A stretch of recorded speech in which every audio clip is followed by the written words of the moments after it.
and there were stains and spots, and sometimes vomited regrets of burns and nosebleeds from snorts and the funk of fading fantasies of nights spent with beautiful women who had lips of love and lust. The Vietnam War was not going away. I remember a young man standing in front of a tank. The Beatles songs, Bob Dylan songs, and protests. Everything and everyone who could rebel did, and none of us could stand the government's misuse of power. We marched, shouted, and protested in the streets. Many of us went to jail. The Vietnam War started when I was 12 years old and continued into my 20s. They tried to draft me when I graduated high school, but I did not go. I didn't believe in the Vietnam War and was a conscientious objector. A great musician at the time, Pete Seeger, wrote a letter on my behalf. The letter granted me conscientious objector status and legally kept me out of the service. I refused to go one way or another, but without that letter, I would have gone to jail. I believed the war was immoral, and that neither President Nixon nor President Johnson had a right to make that war happen. So Pete wrote his letter, and I stayed home and attended Dutchess Community College. There was suffering of a different kind in Poughkeepsie. I wanted to get help for the people I loved who suffered from lack of work. I wanted to know if there was a way to increase the chances of survival for the people I saw suffering on the streets. I hoped that the growing homeless population got some assistance to give them hope, but none of this occurred. Instead, it felt like layers and layers of suffering were piled on those people, and they were expected to dig their way out of it. This was one of the more difficult times in my life, because I was also challenged by people who went into the armed forces. I was called a little punk for not going. As the war dragged on and more young men were killed, it was heartbreaking, because I knew the families of some of the boys who didn't come back. I never really got a clear answer for our reason for going to war. Were the Vietnamese people so deeply threatened that we had to kill them? I didn't know then, and still don't know now.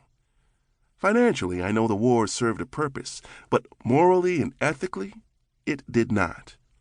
It helped us grow suspicious of each other. Was that a good thing?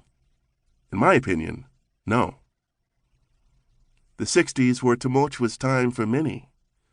Although integration was relatively new and constricted, I lived through the 60s freely. It was a time of serial sexual encounters with multiple women. It was a time of free-spiritedness. It was Woodstock, a 3-day festival in the summer of 1969, during which hundreds of thousands of people flocked to see the greatest music of the time, stayed overnight, had sex outside, smoked grass, drank liquor, and enjoyed being drunk and high. There, we explored every possibility and every combination. It felt like nothing was left to question, because we basically had tried it all. We used to get so high that we didn't know we were high. It felt like there was something wrong with everybody else, because we had snorted and smoked the sight. We knew that we had the insight of the sight of sightlessness, a sight that would give insight to the sightless, and give sight from our oversight that would lead to sight for the sightless. Dig it? If they could only see our sight, the whole world would be at peace. The sightless would see for the first time. The blind would open their eyes to sight that would end the fight and would shine the light forever. Dig it. It was the freest time in the world until something called herpes came along. Before that, the worst you could get was crabs.